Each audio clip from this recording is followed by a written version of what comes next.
ओम नमो नारायण। श्री परमात्मने नमः।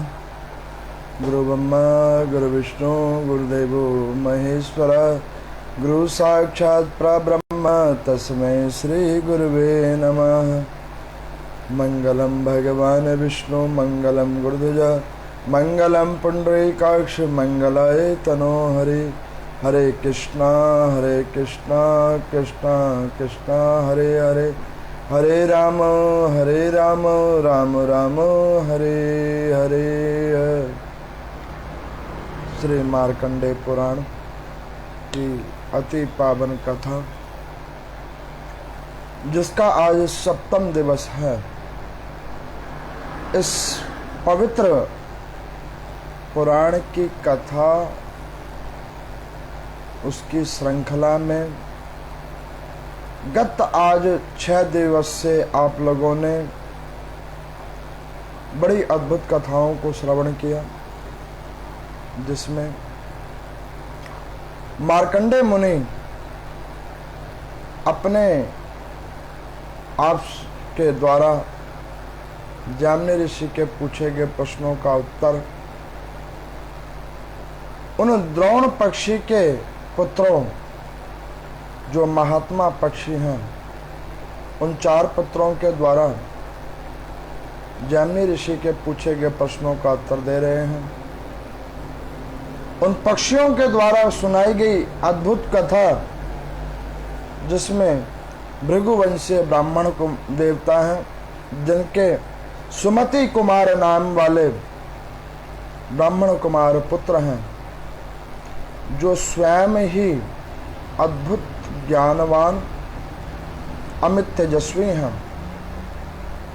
भृगुवंशीय नाम वाले ब्राह्मण देव वो चाहते हैं कि उनका पुत्र गृहस्थ आश्रम के अंदर में प्रवेश करे। वस्तुत रूप में उनका पुत्र नहीं चाहता कि गृहस्थ आश्रम के अंदर में वो प्रविष्ट करे, क्योंकि उसे अपने पूर्व जन्मों की कथाओं का आभास है, अपने पूर्व जन्मों के ज्ञान और विवेक के चक्षु उसके खुले हुए हैं। इस वजह से वो नहीं चाहता कि गृहस्थ आश्रम के अंदर घुसे, उसके अंदर प्रवेश करे। वो सीधे ही वानप्रस्थ आश्रम को जाना चाहते हैं। उसकी ये बड़ी अद्भुत कथाएं हैं, जिसमें महाराज शत्रुजित के पुत्र ऋतुध्वज और मदलनशा की कथा, उनके द्वारा उत्पत्तित उनका पुत्र अलर्क की कथा, जिसमें मदलनशा की आपने पूर्व जन्म की कथा को श्रवण किया, अपने पुत्र को नाना प्रकार योगों की नाना प्रकार के ज्ञान अपने बच्चों को दिया, अपने उस पुत्र को दिया। उस अलर्क के बीच में कुछ समय कल्प में दुर्विचार भी आ गए थे। माता के ज्ञानों उपदेश के बाद अलर्क की सद्बुद्धि खुली है। महाराज ऋतुध्वज जी ने अलर्क को राजगद्दी सौंपी है। यहाँ तक कि आपने अद्भुत कथाएं सुनी हैं। फिर आपने मार्कंडेय मुनि जी की मोह और माया, उसकी भी कथा मैंने पीछे के क्रम में आपको सुनाई थी। बड़ी अद्भुत कथाएं सुनाई हैं। ये कथाओं की श्रृंखलाओं को सुन लेने के बाद में ऐसा मन में प्रतीत होता है कि जो कथा हो रही है वो प्रत्यक्ष हमारे नेत्रों के आगे चल रही हो। उसको इतने जीवंत रूप में वेद व्यास जी ने इस पुराण के अंदर में लिख रखा है, जैसे मान के चलो कि एक प्रत्यक्ष, एक रियल स्टोरी हमारे नेत्रों के आगे चल रही है। उसी क्रम के अंदर में आज अद्भुत कथा हो रही है। उस कथा में मदलनशा जी ने अपने पुत्र अलर्क को नाना प्रकार का ज्ञान दिया। अद्भुत ज्ञानों को प्राप्त कर लेने के बाद महाराज अलर्क, जो अपने पिता की उस गद्दी पर बैठे ऋतुध्वज जी महाराज की गद्दी पर बैठे तो कुछ समय कल्पों तक उन्होंने प्रजा का पुत्र के समान नाना प्रकार से पालन किया, रक्षा किया और बड़े ही अच्छे भाव से, अच्छे तरीके से पिता का दिया हुआ राज्य को उन्होंने चलाया। उन अलर्क महाराज को यह ज्ञान हो गया था कि पृथ्वी के ऊपर में जितना भी लोगों का कर्म फल है उसी को भोग भोग कर नाना प्रकार की योनियों में जीवात्मा आता और जाता है, ये उन्हें पता लग गया था। उसी क्रम की श्रृंखला में आगे की कथा है, अद्भुत कथा। उस कथा में वो क्या कहते हैं कि उन पक्षियों ने जैमिनी ऋषि को कहा कि महात्मन ध्यान से श्रवण कीजिए। ये अलर्क नाम के महाराज जब बैठे बहुत समय कल्पों तक प्रजा का पुत्र के समान पालन किया तो वो भृगुवंशी वाले ब्राह्मण के पुत्र सुमति कुमार ने कहा कि पिताजी सब अच्छे से उन्होंने किया, लेकिन उन सर्व कर्मों के बीच में उनका अपना कर्म लेख भी बंधा हुआ था। उस कर्म लेख के अंदर में जो उनको पूर्वजों के द्वारा दी गई वो राज्य था, उसके ऊपर में उन्हीं के पिता के भाई का पुत्र, काका का भैया, जो उनसे चिढ़ते थे, जिनका नाम सुबाहु था, वो अलर्क महाराज से बड़े थे। तो उन्होंने मन में विचार किया कि क्यों ना इस राज्य को हम ले लें, क्योंकि कई कल्पों तक ये भोग भोग रहे हैं यही लोग, अब इसका भोग हम ले लें। तो उन्होंने अपना नाम को छुपाकर खुद आगे ना आकर उस समय के एक बड़े प्रभावी राजा थे महाराज काशीराज, उन काशीराज महाराज को जाकर उन्होंने बोला कि हे महाराज, मेरा नाम सुबाहु है और आप ये अलर्क की जो नगरी है, इसका जो राज्य है, उस राज्य के ऊपर आक्रमण कर लें और उस राज्य को ले लें। दोनों के अंदर में घनिष्ठ मित्रता हुई। अलर्क महाराज के पास में काशीराज का एक दूत आया। उन्होंने कहा कि भैया ये राज्य को आप छोड़ दो। ये काशी महाराज ने बोला है। तो उन्होंने कहा कि काशी महाराज को इस राज्य से क्या लेना देना। तो उस दूत ने बोला कि आपके बड़े भाई सुबाहु की उनसे मित्रता है और काशीराज महाराज चाहते हैं कि सुबाहु जी को ये राज्य मिल जाए, तो आपको अपने बड़े भाई को ये राज्य दे देना चाहिए और नहीं तो युद्ध का परिणाम भोगना पड़ेगा। तो अलर्क जी ने कहा कि बड़ा भाई था, उसे कोई वस्तु चाहिए था तो वो सीधे मेरे पास आकर भी तो मांग सकता था, उसने अन्यत्र किसी से क्यों कहलवाया। अब अगर मेरे बड़े भाई को चाहिए ये राज्य तो वो स्वयं आकर मांगे, और अगर काशीराज जी के द्वारा मांगा जाएगा तब तो युद्ध ही होगा।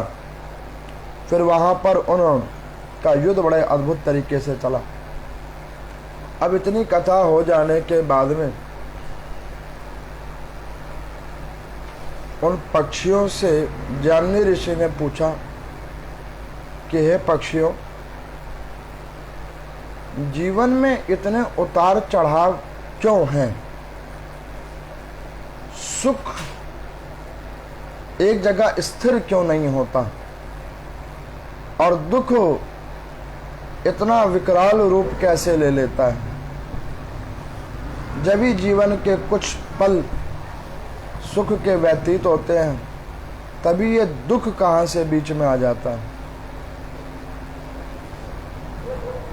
अब इस प्रकार से ये जैमिनी ऋषि जी ने उन पक्षियों से पूछा। उन पक्षियों ने कहा कि महाराज, ये कर्म का खेल है, कर्मों का खेल है। पृथ्वी के ऊपर में जितने भी जीवात्मा उत्पन्न हुए हैं वो कर्मों का भाग्य, कर्मों का फल भोगने के लिए उत्पन्न हुए हैं। वो तो उन्हें भोगना पड़ेगा। पृथ्वी लोक के ऊपर में आकर अगर कोई सुख की अभिलाषा करता है तो वो उससे बड़ा मूर्ख व्यक्ति कोई नहीं है, क्योंकि पृथ्वी पे कभी भी किसी को ना सुख मिला और ना किसी को सुख मिलेगा। ये अटल सत्य है। अब इस प्रकार से उस बात को सुनकर जैमिनी ऋषि बड़े आश्चर्यचकित हुए। वो कहने लगे कि ये तो बड़ी अद्भुत प्रभु की लीला है कि कर्म क्षेत्र है पृथ्वी लोक, यहाँ पर कर्मों का फल भोगने के लिए जीवात्मा आती है। ये बड़ी अद्भुत कथा है। अब यहाँ पर मैं वो पक्षी कहने लगे कि महात्मा आप देखो, अब अलर्क महाराज जी के ऊपर में काशी राज महाराज ने आक्रमण कर दिया। युद्ध बहुत समय तक चला। जब उन्होंने देखा कि युद्ध के अंदर में बड़ी क्षति होने लगी है, हताहत बहुत ज़्यादा होने लगा है, तो युद्ध से वो दुखित होकर और युद्ध से वो चिंतित होकर उन्होंने मन में एक विचार किया कि युद्ध के अंदर में अनावश्यक धन की क्षति और जीव आत्माओं का मृत्यु ये ठीक नहीं है। तो उन्होंने मन में एक बार विचार किया कि क्यों ना मैं इस राज्य को छोड़कर भाग जाऊं। गद्दी को छोड़कर जैसे ही वो भागने का विचार करने लगे तो उन्हें अपनी माता के द्वारा दिए गए उपदेश, जिसमें राजनीति के उपदेश दिए गए थे, उसको ध्यान किया। वो वापस पुनः रुके। अब मन में बड़ी हलचल हो गई। जब मन में बड़ी हलचल हुई तो वो दुखित और कुंठित होकर अपने कुल के गुरुदेव भगवान के पास गए और उनको जाकर कहा कि महात्मन, इस राज्य के ऊपर में इस प्रकार से दिक्कत आ गई है, इससे उबरने का कोई उपाय बतलाइए। तब उन्होंने कहा कि आप दत्तात्रेय भगवान जी के पास जाइए। मैंने पीछे की कथाओं में आपको बतलाया था ना, दत्तात्रेय भगवान जी की कथा भी सुनाई थी आपको। वो दत्तात्रेय भगवान जी के पास में गए, भावपूर्ण निष्ठा से उनको नमस्कार किया। दत्तात्रेय जी के पास में आते ही अलर्क जैसे ही उन्होंने दत्तात्रेय भगवान जी को प्रणाम किया तो दत्तात्रेय जी हंसकर कहने लगे कि क्यों अलर्क महाराज, राज्य का हाथ से छूट जाने के भय से आप मेरे पास आए हो। ये राज्य तो किसी का भी स्थिर नहीं है, और तो और ये राज्य ही नहीं, इस पृथ्वी पे कोई भी वस्तु किसी की स्थिर नहीं है, और आप इतने बड़े साम्राज्य की स्थिरता मांगने आए हो। अब वो अलर्क महाराज उन दत्तात्रेय भगवान के मुख से ऐसी जब वार्ता सुनी तो वो बड़े आश्चर्यचकित हो गए कि इन महाराज को इस प्रकार से, इस मुनि को मेरी सारी बात कैसे पता है। अब इधर दत्तात्रेय जी ने कहा कि अलर्क जी महाराज कि महाराज आप दुखी मत हो। क्यों?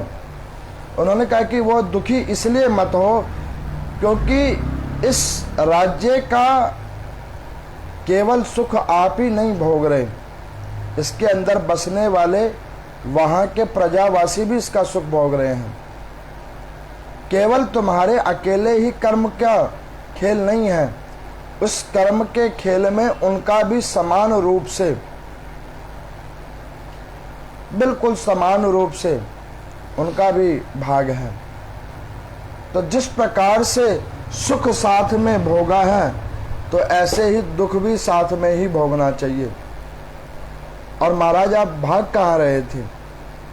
तो कहने लगे कि मुनि मैं तो भयभीत हो गया था कि उस राज्य के अंदर में धन की हानि हो रही थी जीव आत्माओं की मृत्यु ज्यादा होने लगी थी। मैं उन दोनों को रोकने के लिए अपने इस राज्य को, अपने बड़े भाई सुबाहु को वैसे ही आत्मसमर्पण करने जा रहा था। तो यहाँ पर दत्तात्रेय जी कहते कि जो जीव आत्मा आत्मसमर्पण कर दे किसी दूसरे जीवात्मा के पास, उससे मरा हुआ व्यक्ति पृथ्वी पे और कोई नहीं है। जो लोग हर छोटी मोटी चीजों में दुनिया के लोगों के आगे सरेंडर हो जाते हैं, ऐसे लोग जो क्षणिक सुखों के लिए दूसरों की अधीनता प्रदान कर लेते हैं, ऐसे लोगों का कभी भी कल्याण नहीं होता। ये शास्त्र की कथा है। ये अभी आप कथा को आगे सुनोगे। अब दत्तात्रेय जी भगवान ने बड़ी अद्भुत प्रकार से उन्हें योगों की कथा सुनाई है। उन्होंने कहा कि महाराज आप योग करो। उन्होंने कहा कि प्रभु योग, तो कहने लगे बिल्कुल योग। उन्होंने कहा ये योग कहाँ से प्रारंभ हुआ, ये योग क्या है और योग से क्या होता है। तो यहां पर दत्तात्रेय भगवान योग की अद्भुत कथा सुना रहे हैं। आज की कथा का तत्व है योग, जो दत्तात्रेय जी के द्वारा होगा। ये जो मैं आपको मदन लसा जी और ऋतुध्वज की कथा सुना रहा हूं, आज गत 3 दिनों से ये कथा चल रही है। लगभग 25 से 28 अध्यायों की ये कथा है। उस अध्यायों का सार तत्व निकाल के आपको मैं प्रासंगिक रूप में सुना रहा हूं, ताकि उन 25 से 28 अध्यायों का आप महत्व समझ सके कि कथा में क्या कहा जा रहा है और क्या सार तत्व है। अब यहां पर मैं दत्तात्रेय जी कहने लगे कि देखो महाराज, योग की शुरुआत भगवान शंकर ने की थी। भगवान शंकर से बड़ा कोई योगी नहीं है।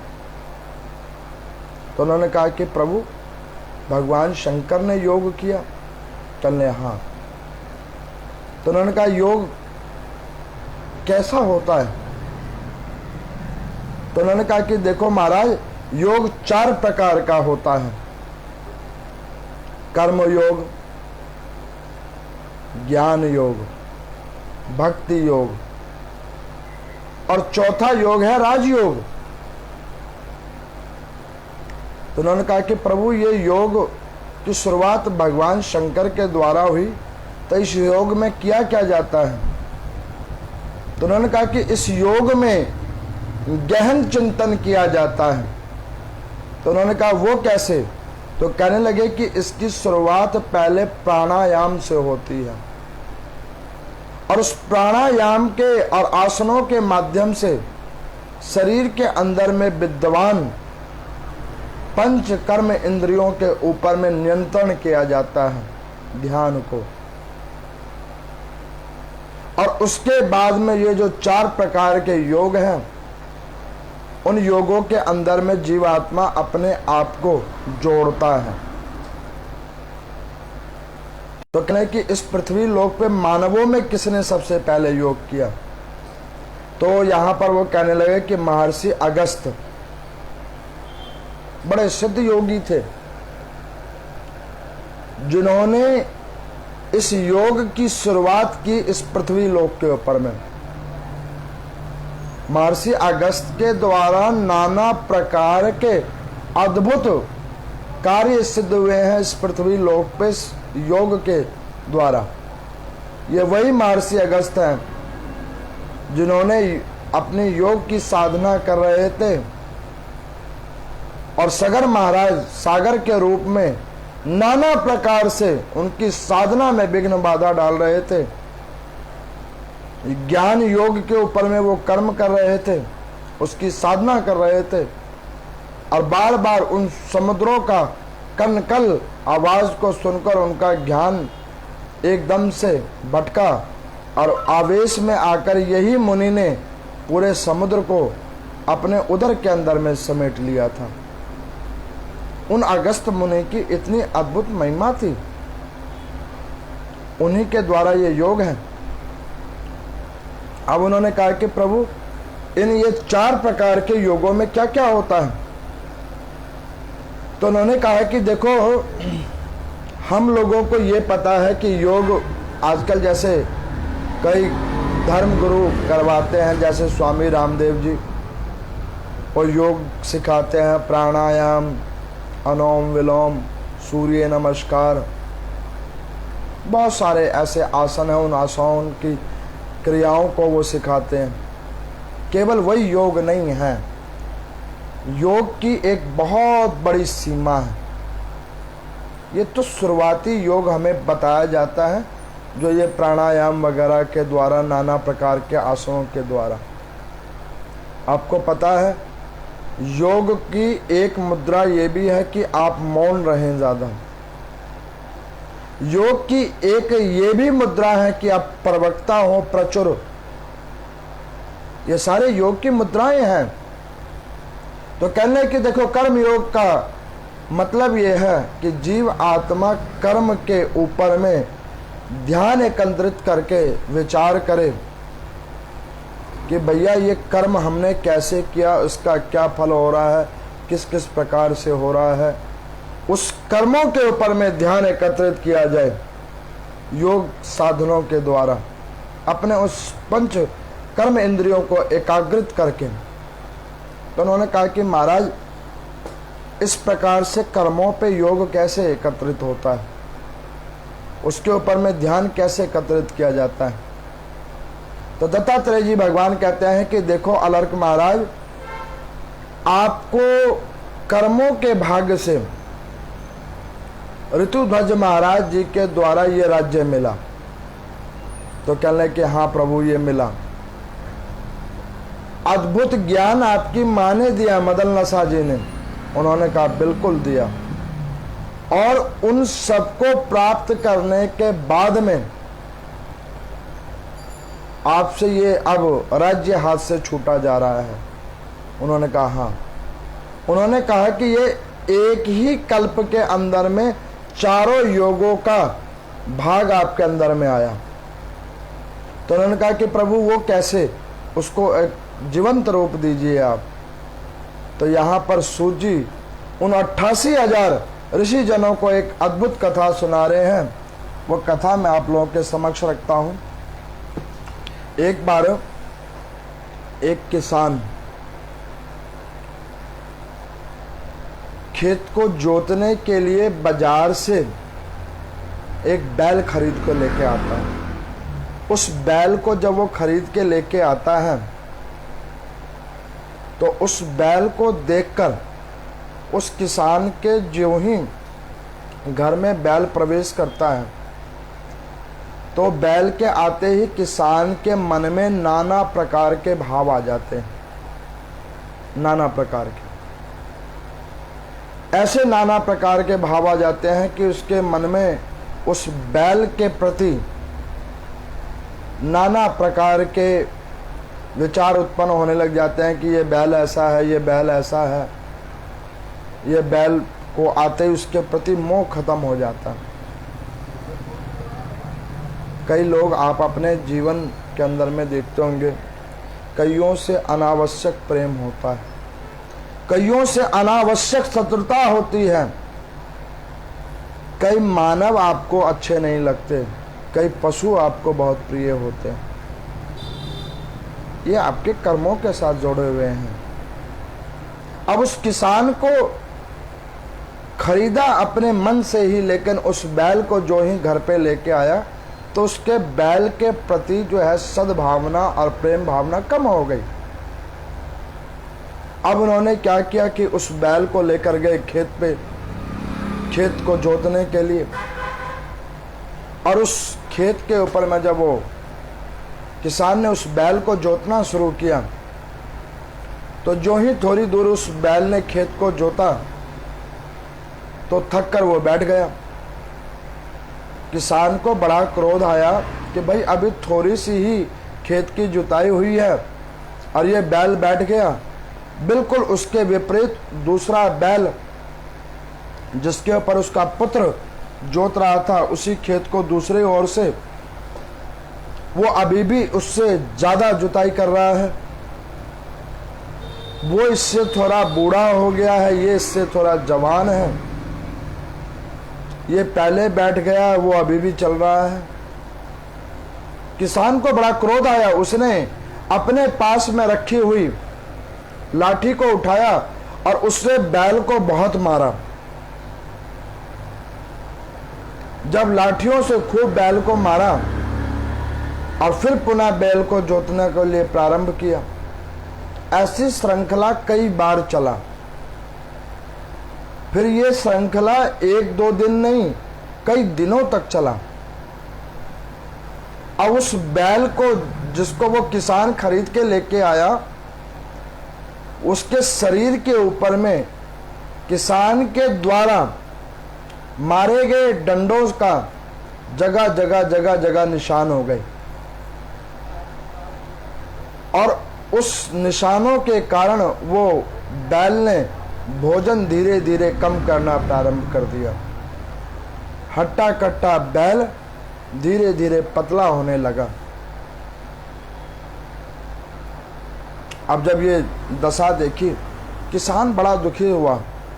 किसान ने सोचा कि इतने मूल्यों के साथ इस बैल को खरीदा और ये बैल एकदम से दुर्बल हुआ जा रहा है,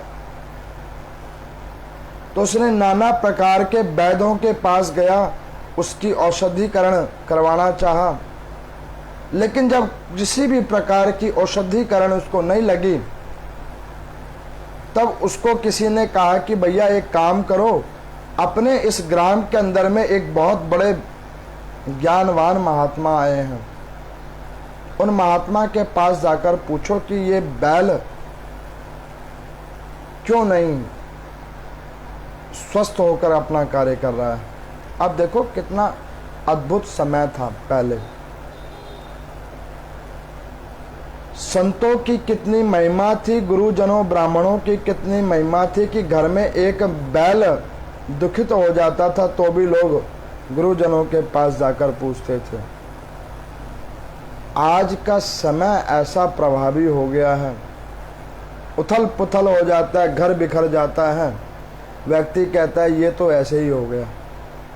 अपना ही ज्ञान इतना प्रचुर हो गया है। आजकल मैं देखता हूँ सबसे बड़ी कमी क्या हो गई है, थोड़ा बहुत ज्ञानों को प्राप्त करके, थोड़ा बहुत ज्ञानों को प्राप्त करके लोग अपने आप को इतना ज्ञानी समझने लगे हैं। वो ये सोचते हैं कि भाई हमसे बड़ा ज्ञानी कोई नहीं है,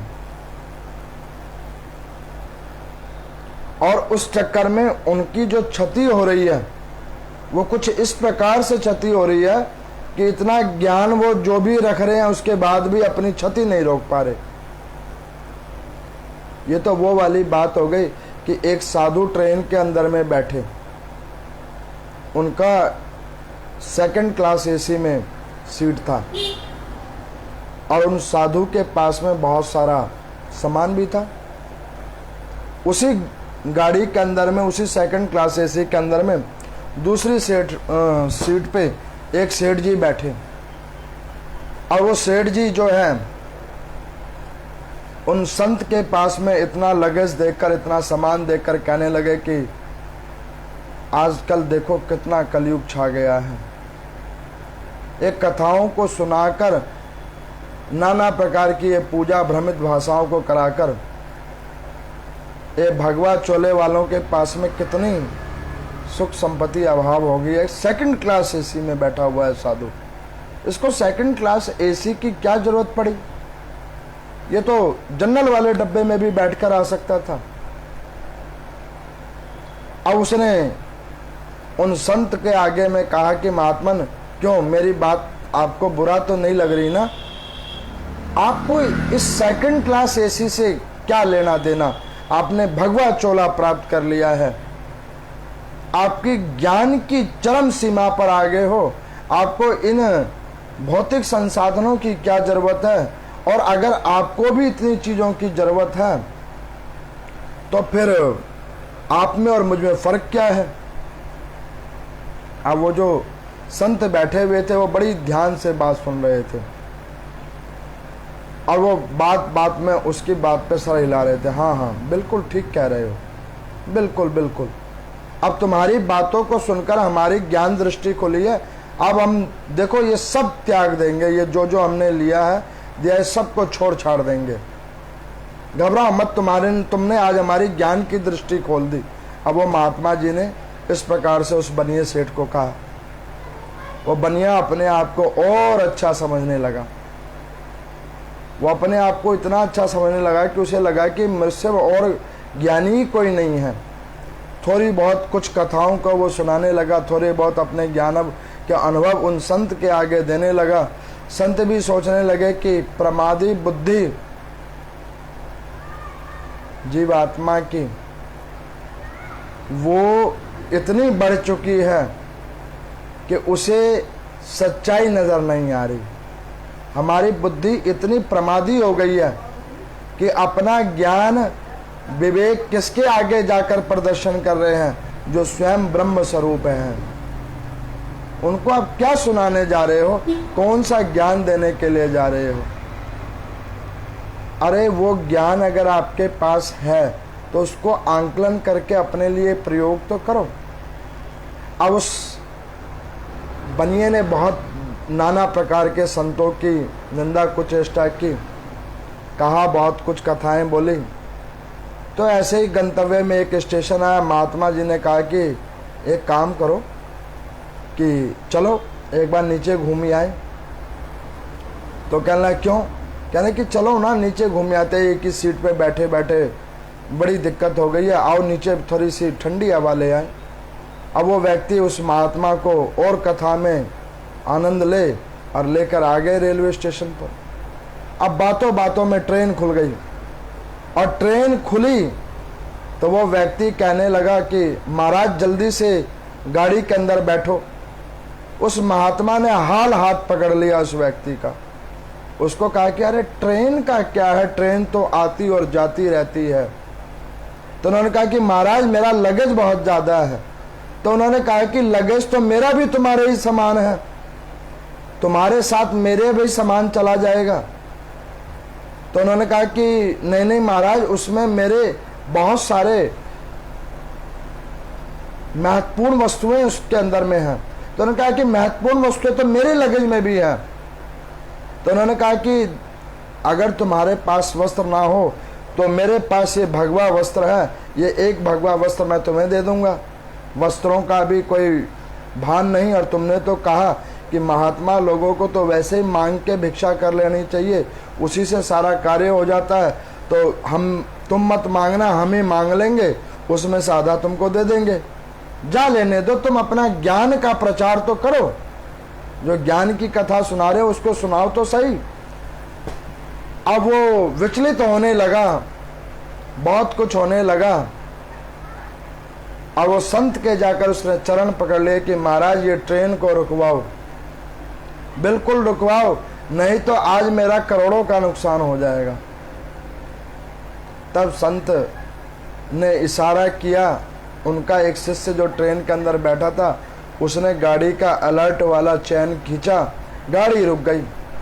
महात्मा हंसते हुए अंदर में गए अपने डिब्बे के अंदर में और उन्होंने पूछा कि भैया अब बताओ कि तुमने इस कड़ी से क्या प्राप्त किया। तो उसने कहा कि महाराज मुझे पता लग गया कि ये संत बनना कोई आसान खेल नहीं है। ब्रह्म ज्ञान को प्राप्त करना और ब्राह्मण की योनि में आना कोई आसान खेल नहीं है। संत वही होता है कि जिसको पास में है तो सब कुछ, और उसको पकड़ते वक्त भी उसे हर्ष नहीं होता और छूट जाने के बाद विस्मय नहीं होता, वही पूर्ण संत है। और उनके आगे तुम ज्ञान की क्या बखान कर रहे हो, अपने छोटे मोटे ज्ञान की कौन सी कथा सुना रहे हो। उस व्यक्ति को लग गया कि वाकई संत अद्भुत होते हैं। अब उस किसान को किसी ने बोला, तो वो किसान गए उस संत के पास में, उनको जाकर बोला कि महाराज बहुत प्रकार से औषधीकरण हमने करवा दिया, लेकिन वो हमारा बैल ठीक नहीं हो रहा, आप कृपा करके उस बैल को देखो वो क्या हो गया, उस बैल की कोई उपचार करिए। तो महात्मा ने कहा कि बेटा बैल को तुम मेरे पास लेके आओ। संत की कुटिया में वो बैल को लेकर किसान गया। अद्भुत संत थे, योग की इतनी प्रचुर मात्रा और इतनी सिद्धि साधन उन्होंने किया हुआ था। बैल के मस्तक पर मैं हाथ रखा तो बैल की करुण कथा को उन्होंने सुना, बैल के अंतरात्मा से। अब आप यहाँ पे दो बातों को ध्यान कीजिए। कई लोगों को छोटी मोटी कथाएं सुनकर, छोटे मोटे कहीं कहीं सत्संग क्षेत्रों में जाकर कथाओं तो हो जाती हैं, कुछ चीज़ों का उन्हें पता लग जाता है, लेकिन उसकी साधना जब तक आप नहीं करोगे तो वो कथा आपके अंदर में सुन लेने के बावजूद प्रभाव नहीं करेगी। आज ऐसे कई सारे लोग हैं, मैं तो कथा सुना रहा हूँ पुस्तकों का, पुराणों की, उन लोगों के पास में ऐसी अद्भुत ज्ञानें हैं जिसको आप सुनोगे तो आपको लगेगा कि आगे जगत गुरु यही बनेंगे, लेकिन वो जो कथाएं और उनके पास में ज्ञान है उसका उन्होंने साधन नहीं किया है। केवल वो एक प्रवक्ता तो बन गए हैं, वो अपने अंदर उस ज्ञान को उतार नहीं पाए हैं, उसका मंथन नहीं किया है, इसीलिए वो साधारण ज्ञानी बन के रह गए हैं। और जो संत गुरुजन होते हैं जिन्होंने इसका मंथन किया होता है, वो गुरु की पदवी पे बैठते हैं। अब उस मुनि ने उस बैल के मस्तक पे हाथ रखा, वो जान गए। बैल की मूक भाषा में उनसे पूछा कि भाई तू ऐसे क्यों कर रहा है? तो कह रहे हैं कि महाराज मेरे इस कर्मों का खेल है, पता नहीं क्यों इससे पहले मैं जहाँ पर था वहाँ मैं बड़े अद्भुत तरीके से स्वस्थ होकर बहुत ज़्यादा क्रम से मैं कार्य करता था, लेकिन जब से मैं इस किसान के पास आया हूँ तब से पता नहीं क्यों मेरे शरीर के अंदर में क्या हो जाता है कि मैं इसके यहाँ पर आकर कार्य को जब भी करना चाहता हूँ तो मैं थक जाता हूँ, और जब मैं थक जाता हूँ जल्दी तो ये किसान मुझे मारता है, और जब ये किसान मुझे मारता है तो मेरे शरीर का जो पीड़ा है वह मेरे मन से जुड़ जाता है। उस पीड़ा के कारण मैंने अन्न जल छोड़ दिया है और उससे मेरा ये शरीर जो धीरे धीरे रोगी की ओर जा रहा है, रोग ग्रसन कर रहा है। अब उस मुनि ने उस बैल के शरीर के कई अंगों को स्पर्श किया और उसके पूर्व जन्म की कथा देखी। तो उसके पूर्व जन्म में क्या देखा कि ये जो बैल बना हुआ आज व्यक्ति है वो किसी समय कल्प के अंदर में एक बहुत बड़ा जमींदार था जिसके पास कई एकड़ जमीन थी। और उस जमीन के ऊपर में ये जो आज किसान बना हुआ बैठा है, यही किसान रूप में वहां पर में खेती करता था। और ये जब खेती करता था तो इसकी वाली जमीन में फसल उपजा कम उगती थी, तो वो जमींदार उस किसान के ऊपर में अत्याचार करता था, उसको अन्न कम देता था खाने के लिए, प्रताड़ना ज़्यादा करता था।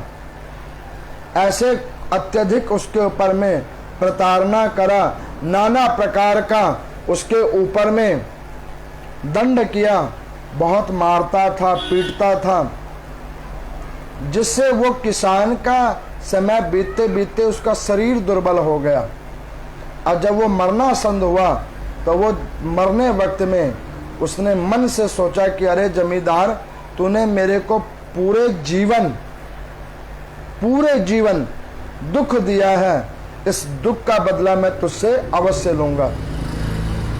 उस दुख का बदला लेने के लिए वो जमींदार तो पुनः बैल बना है और वो किसान अब किसान बना है। ये पूरा क्रम है। बीच में कई योनियों के बाद, कई जन्म को भोगने के बाद दोनों एक जगह मिले हैं। अब आपको पता लगा होगा कई बातों का। आपके साथ कोई जुड़ा हुआ है, वो ऐसे नहीं जुड़ा हुआ है। अच्छा, और छोड़ो, मैं आपको ये कथा सुना रहा हूं और कई सारे लोग इस कथा को सुन रहे होते हैं। मुझे नहीं पता कौन कौन सुनता है इस कथाओं को। एक कोई ना कोई माध्यम जुड़ा हुआ है मेरे और आपके बीच में। मैं सुना रहा हूं और आप लोग प्रभावी होकर सुन रहे हो। यह भी कोई माध्यम बना हुआ है जिसे ना तो मुझे पता है ना आपको पता है। हाँ, इस सब को हम जान सकते हैं। कैसे? योग के माध्यम से। अब उस मुनि ने कहा किसान को कि भैया ये तो ऐसे ऐसे तेरे पूर्व जन्म का साथी है, तब तुमने अत्याचार किया था, तुम्हारे ऊपर हुआ था इसने, आज तुम इसके ऊपर कर रहे हो। तो कहना कि महाराज अब मैं आगे क्या करूं? तो उन्होंने कहा कि अब ये बदला लेने का सिलसिला यहीं पे रोकना पड़ेगा। इसने जो कर्म किया था उस कर्म को ये भोग रहा है।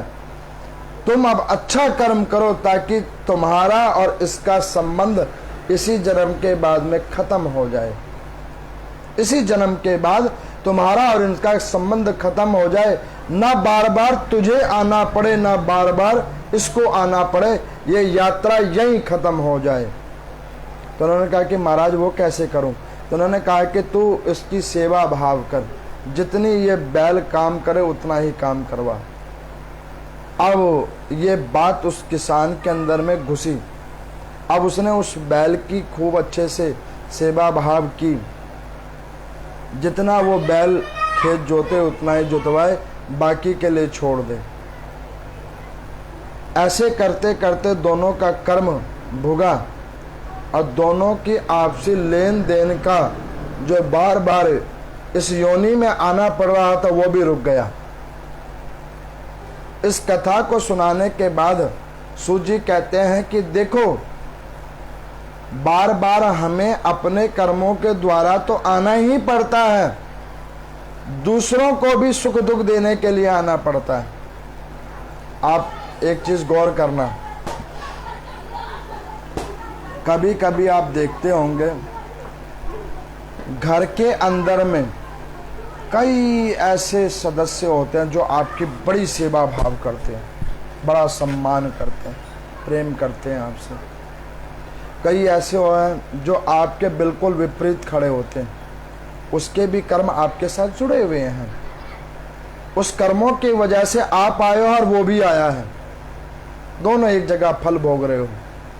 वो प्रेम करके और आप उस प्रेम को भोग कर, या वो दुख दे रहा है तो वो दुख देकर और आप दुख भोगने के माध्यम से।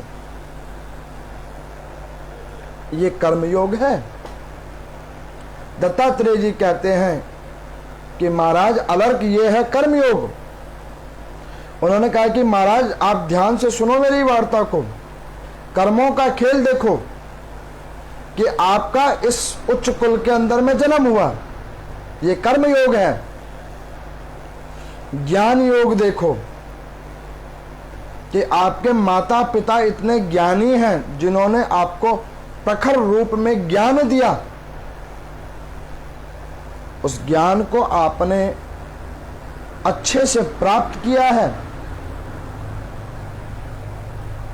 और उससे आपने संचालन अच्छे से किया है। उसके बाद वो कहने लगे कि इससे ऊपर देखो, कर्म योग से आपके अच्छे उच्च कर्मों के द्वारा इस राजसी परिवार में आपका जन्म हुआ है। ज्ञान योग के प्रभाव से आपको अद्भुत ज्ञान की प्राप्ति हुई है। और उसी प्रकार से राजयोग के भाव से आपको ये राज्य को भोगने को भी मिला है। और देखो प्रभु की कृपा कि भक्ति योग से आज तुम मेरे पास आकर अपने उस हालातों का मंथन करने मेरे पास आए हो। इसे भक्ति योग कहते हैं। आपको पता है भक्ति योग की जो प्रथम तरीका है वो क्या है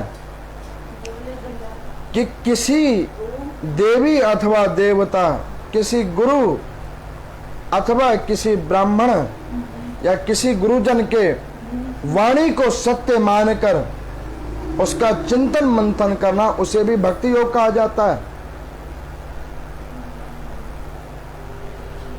अब दत्तात्रेय जी ने नाना प्रकार से योगों की महिमा बतलाई, नाना प्रकार का योग साधन उनको करवाया,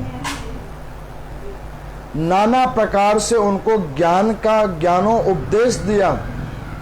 उसको वो प्राप्त कर लेने के बाद अलर्क महाराज के मन से उन राज्य के प्रति जो एक डर बैठ गया था कि उसे काशी राज ले लेंगे या सुबाहु ले लेंगे, अब उनके प्रति लालसा खत्म हो गई है। उन योगों के माध्यम और योगों के द्वारा उनके ज्ञान योग की कर्म इंद्रियों की जागृति कि हम पृथ्वी पे क्यों आए हैं, उसकी अनुभूति होने के बाद उनका जो भय था कि उनका राज्य ये वो ले लेंगे, वो भय उनके मन से हट गया है। इतने में सुबाहु और काशी राज महाराज आए हैं। वो महात्मा वो लोग आए और दत्तात्रेय जी की इस कथा की श्रृंखला का कुछ भाग सुना। मन में अद्भुत आनंद और शांति की अनुभूति हुई। काशी राज महाराज ने कहा कि महाराज अलक उस राज्य के आप ही राजा थे और आप ही राजा रहेंगे। इस योग की क्रिया से मुझे पता लग गया कि तुम भी इस पृथ्वी लोक के ऊपर में अपना कर्म फल भोगने आए हो और मैं भी भोगने के लिए आया हूं। मैं ऐसा कोई कर्म ना करूं कि तेरा और मेरा ये फिर झमेला चलता रहे, ये बंधन चलता रहे, तुझे भी इसको भोगने के लिए आना पड़े और मुझे भी पुनः पुनः आना पड़े। इसको मैंने यही रोकना है। मैंने तो इस कर्म योग के ऊपर में कई कथाएं सुनाई हैं, एक दो कथा नहीं सुनाई, असंख्य असंख्य कथाएं सुनाई हैं। अभी मैंने कर्म योग के ऊपर में पद्म पुराण में बड़ी अद्भुत कथाएं सुनाई थी आपको। श्रीमद् भागवत गीता का जब मैंने निरूपण किया था, उन पाठों का अध्ययन करवाया था आपको, उन अध्यायों में मैंने नाना प्रकार की कथाओं का वर्णन किया था आप लोगों के समक्ष। मैं आप लोगों को कहता हूं कि देखो, जो मैं आप लोगों को कथा सुनाता हूं ना, उस कथा को मैंने पहले इन पुराणों के अंदर से पूर्ण रूप से मंथन करके निकाला होता है। जैसे एक फल को जूसर के अंदर में डालकर उसका जूस निकाल लिया जाता है, उसी प्रकार से मैंने पहले इसका पूर्ण मंथन किया है, तब आपको मैं सार तत्व सुना रहा होता हूँ। उसी सार तत्व के प्रकार से मैं आपको ये कहना चाहता हूँ कि जितने भी आपको कथाएं सुनाई हैं मैंने अभी तक, अन्यत्र जितने भी पुराणों की कथा सुनाई हैं, वो पुराणों की मैंने सार तत्व आप लोगों को सुनाया। आपको एक बात सुनकर बड़ी आश्चर्यचकित होगी। मेरे को एक श्रद्धालु ने पूछा कि पंडित जी एक बात बताएं। मैं क्या, हाँ, कथाएं तो हम लोग बहुत प्रकार की सुनते हैं, बहुत सारे प्रवक्ता हैं, नाना प्रकार का अनुभव रखते हैं, कुछ जीवन का इतना पड़ाव निकल चुका है, उससे बड़ी सारी अनुभूतियां हमने प्राप्त कर ली हैं, लेकिन कुछ तो अलग है जो आप सुनाते हो। तो मैंने उनको बोला कि देखो, मैं जो सुनाता हूँ वो कुछ अलग क्यों है पता है? वो अलग इसलिए है कि मैं जो आपको सुना रहा हूं, एक तो आप वो चीजों को पहले से ही भोगते हुए आ रहे हो, सुख अथवा दुख, और मैं उस सुख दुख को ही जोड़कर आपकी उन नसों के अंदर में प्रसंग रूप में बिठा रहा हूं, जिसको सुनने के बाद आपकी आत्मा कहती है कि नहीं, ये चीज हमारे साथ हो रही है अथवा ये चीज होने वाली है। इस लेके जो मैं कथा सुना रहा हूं वो आपको प्रभावकारी लग रही है। इसका और कोई कारण नहीं है, मेन कारण यही है। तो इन कथाओं को श्रवण जो आप कर रहे हैं, तो इन कथाओं को श्रवण करके अपने अंदर में चिंतन अवश्य कीजिए। जैसे मैंने इन 20-25 अध्यायों को पढ़ने के बाद 3 दिवस के अंदर में आपको सार तत्व दिया है मार्कंडेय पुराण के इन अध्यायों का, उसी प्रकार से जो आप लोग इन कथाओं को मेरे द्वारा सुन रहे हो अथवा किसी अन्यत्र किसी ऋषि जन गुरुजनों का सानिध्य प्राप्त करके नाम संकीर्तन को प्राप्त करके जो आप लोग अनुभव को प्राप्त करते हो, उसको इन योगों के माध्यम से ध्यान करो। एक व्यक्ति ने मुझे पूछा, अभी पीछे ही पूछ रहे थे कि पंडित जी, योग केवल वही होता है जो वो पार्कों में करवाया जाता है, या बाबा रामदेव जी दिखाते हैं वही वाला योग होता है? तो मैं आपको बताऊं, देखो, वो योग की प्रथम सीढ़ी है, जिसमें पहले शरीर को योग के अनुकूल किया जाता है। उसके बाद में हमारे शरीर के अंदर में पंच चक्र हैं, जो पंच कर्म इंद्रियों के ऊपर में कार्य करते हैं, उन चक्षुओं को खोलता है। उससे ये पता लगता है कि हमारा शरीर जो इस योनि में हमें मिला है वो किस चीज के लिए मिला है। वो ज्ञान की मुद्रा खोलता है हमारी। अब कोई कहेगा कि पंडित जी ये कैसे खुलेगा, तो मैं आपको बतलाता हूँ। आप पूजा करते हैं, मान के चले एक छोटी सी बात, कोई भगवान शंकर की पूजा करता है, पूजा कर लेने के बाद, पाठ कर लेने के बाद, आरती कर लेने के बाद, अथवा जो भी आपका नित्य नेम है उसको कर लेने के बाद, आप चुप करके आंख बंद करके ध्यान कीजिए जो आपने पूजा किया है, कि आज आपने पूजा क्या किया है। अब आप जब शुरू में ध्यान करोगे तो आपके मन में कुछ विचार आएंगे, कुछ विचार आएंगे, कुछ विचार आएंगे। जैसे एक और तरीका ले लो, अभी मैंने ये आपको लगभग 50 से 52 मिनट से ये मैं कथा सुना रहा हूँ।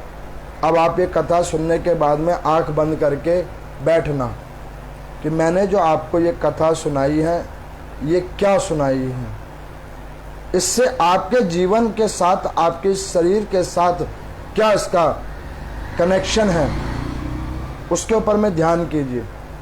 मैं जो आपको कथा सुनाई है उस कथा को दिमाग से सोचना शुरू कीजिए। जब आप उसको सोचना शुरू करोगे, उसके ऊपर मंथन करना शुरू करोगे, तो आप एक चीज़ देखोगे कि जो मैंने पीछे के 3-4 दिन की कथा सुनाई वो भी आपके धीरे धीरे दिमाग में आएगी। अब वो आपके साथ कैसे जुड़ी हुई है वो भी आपको दिखना शुरू हो जाएगा, पता लगना शुरू हो जाएगा कि वो भी आपके साथ कैसे जुड़ा हुआ है। और वो जब आपके अंदर में ये ऐसे भाव आने लगेंगे और दिखने लगेगा, तब आपको ये पता लगेगा कि वास्तविक रूप में ये कथा क्या है।